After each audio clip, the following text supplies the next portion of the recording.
നിങ്ങളിൽ പലരും മറ്റത്തൂരിനെ പറ്റി ചോദിക്കുന്നു മാറി മാറി. മറ്റത്തൂർ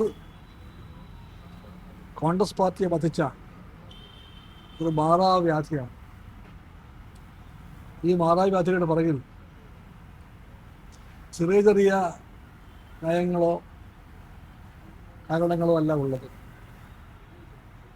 ശരിക്കും പറഞ്ഞാൽ ഈ വ്യാധിയുടെ കേന്ദ്രസ്ഥാനം തൃശ്ശൂരല്ല, മട്ടത്തൂരുമല്ല, ഡൽഹിയാണ്.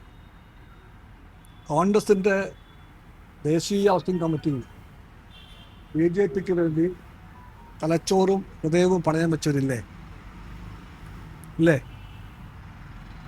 എല്ലാവർക്കും അറിയാം, ഈ തിരുവനന്തപുരത്തെ MP എത്രയോ കാലമായി തടി ഇവിടെ, ബോധം അവിടെ, ചുരുങ്ങിയ പക്ഷം 3 പേരെങ്കിലുമുണ്ട് ഏറെക്കാലമായി കോൺഗ്രസിൽ നിന്നുകൊണ്ട് തന്നെ BJPക്ക് വേണ്ടി പ്രത്യക്ഷമായും പരോക്ഷമായും ചിന്തിക്കുന്നവർ, പ്രവർത്തിക്കുന്നവർ.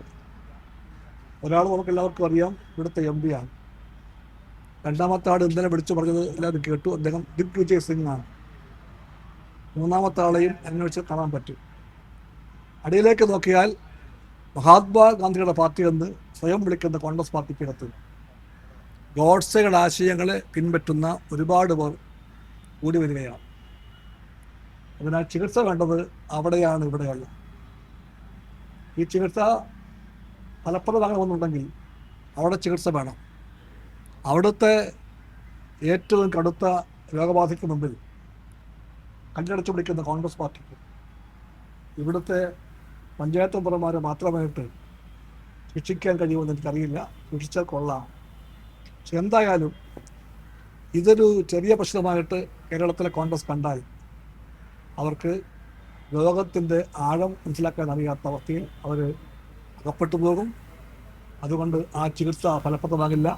പക്ഷെ എന്തായാലും ശരി, മഹാത്മാഗാന്ധിയുടെ പാർട്ടി, നെഹ്റുവിൻ്റെ പാർട്ടി എന്നെല്ലാം വിളിക്കുന്ന ഒരു പാർട്ടി ഇതുപോലെ ഗോഡ്സെ പാർട്ടിക്ക് വാക്കിൽ പറയാൻ ദുഃഖകരമാണ്. ആ ദുഃഖം എല്ലാവരും രേഖപ്പെടുത്തുന്നുണ്ട്. ചികിത്സിക്കാൻ കോൺഗ്രസ് പാർട്ടിക്ക് നട്ടലുണ്ടോ എന്ന കാര്യം ചോദിക്കുകയാണെങ്കിൽ ഈ VK പ്രശാന്ത് ഒന്നിയാണെന്ന് ആവശ്യപ്പെട്ടുകൊണ്ട് ശബരിനാഥനെ മാർച്ചിലേക്ക് പറഞ്ഞതല്ലോ, ഇതൊരു ചെറിയ തമാശയൊന്നും അല്ലല്ലോ ഇത്. BJP നഗരസഭയുടെ ഭൂരിപക്ഷം നേടി ഭരണം പിടിച്ചു വന്നു. എന്തെല്ലാം ചെയ്യാൻ വേറെയുണ്ട്. നഗരജീവിതത്തിൻ്റെ മുഖച്ഛായ മാറ്റാൻ വേണ്ടി ചെയ്യാനാണെങ്കിൽ ഒരുപാട് ചെയ്യാൻ ബാക്കിയുണ്ട്, ചെയ്യേണ്ടതുണ്ട്. അതൊന്നും ചെയ്യാൻ കൂട്ടാക്കാതെ ഒന്നാമത്തെ അജണ്ട ജയിച്ചു വന്ന ഒരു മുൻ DGPയെ കൊണ്ട് ഒരു MLAയുടെ ഓഫീസ് ഒഴിപ്പിക്കാൻ വേണ്ടിയുള്ള ഒരുതരം പണി. അതാണോ BJP? ഈ ഒഴിപ്പിക്കൽ ഇതുപോലെ പോയാൽ ആരെയും ഒഴിപ്പിക്കും? ആദ്യം MLA ആണെങ്കിൽ നാളെ ആരായിരിക്കും?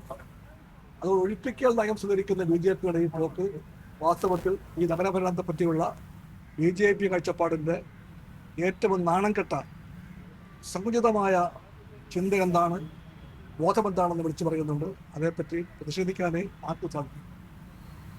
പല കെട്ടിടങ്ങളും നിയമാനുസൃതമായ കരാറല്ല, അങ്ങനെയൊക്കെയുള്ള ഉത്തരവ്.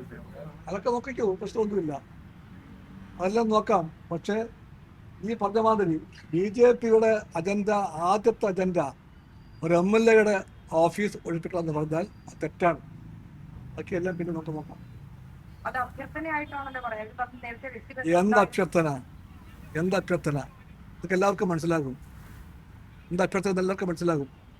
ഇതൊക്കെ ഇപ്പോഴും ഒരു പോലീസ് മേധാവിയുടെ ഭാഷയിലും ചിന്തയിലും ജീവിക്കുന്ന ഒരു BJP കൗൺസിലർ കാണിക്കുന്ന ഈ ധിക്കാരം വാസ്തവത്തിൽ ധിക്കാരത്തിൻ്റെ അങ്ങേയറ്റമാണ്. അതെല്ലാം എല്ലാവർക്കും മനസ്സിലാകും. അതിന് അഭ്യർത്ഥന, യാചന, അപേക്ഷ എന്ന പേരൊന്നും ഇട്ടുകൊണ്ട് ആരും വെള്ളപൂശണ്ട. ശബരിനാഥൻ അയാൾ താമസിച്ചത് വാടക കൊടുത്ത് കെട്ടിടത്തിലാണ്. അതുകൊണ്ട് VK പ്രശാന്ത് മാറി പോയി നിളയിൽ പോയി താമസിക്കണം. വാടകത്തിൽ താമസിക്കണം. എനിക്കറിയില്ല. BJPയുടെ നിലപാടുകളെ പിന്താങ്ങലായിരിക്കുമോ ഇവിടുത്തെ കോൺഗ്രസിൻ്റെ സ്റ്റാൻഡെന്ന് എനിക്കറിയില്ല. അങ്ങനെയാണെങ്കിൽ അതും അദ്ദേഹം പറയണം.